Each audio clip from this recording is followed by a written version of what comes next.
So Ian, can you give us an overview of how it will actually work? Sure. It's fairly simple. If you have a electricity generating technology such as solar PV or wind, when you install that, you're given one payment for actually generating that, say from the sun or from the wind. So that's one payment you get, and there's a tariff level associated with that. And there's additional payment of any electricity that's generated which you do not use gets exported.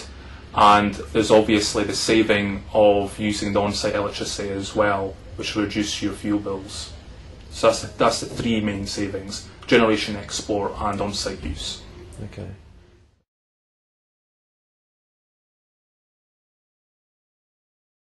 That will be monitored. There'll be a generation meter installed for each technology, which will measure how much you're generating, which will then be used by the energy supplier to work out the payment at the appropriate tariff level.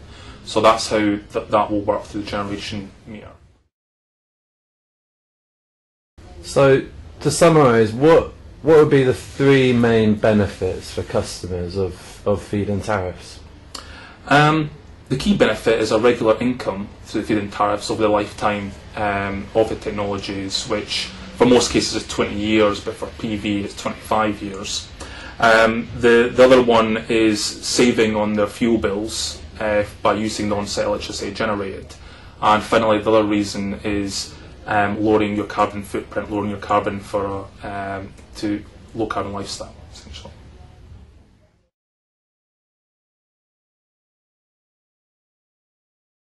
Okay, and as advisors, what do we need to know about feed-in tariffs? What's our role? Okay, what advisors need to know is if they're dealing with an inquiry from a customer, first and foremost, energy efficiency is the first thing they should be advising on, first of all. Secondly, when the customer is interested in installing renewable technology, they can assess which technology is right for them by using the Home Energy Generation Selector tool. And I would also encourage them to use the training they got from the City and Guilds as well. If it turns out that it's an electricity producing generating technology which may be right for them, then introduce feed-in tariffs and then talk about the benefits of feed-in tariffs. And finally, signpost the customer to the feed-in tariff tool, which will be available online as of 1st of April, and also signpost them to the MCS website as well for installers and products, which is a prerequisite for getting feed-in tariffs, so they must be MCS certified, both installer and product.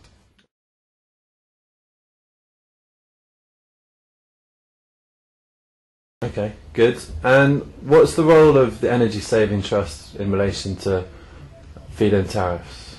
Well, you know, like everything which can help towards a lower carbon lifestyle, we believe we're well placed to provide this advice.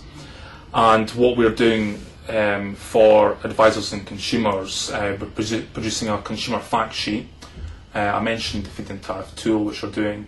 We're also organising a series of workshops on feed-in tariffs. There'll be 5 around Great Britain. Northern Ireland's not eligible for feed-in tariffs.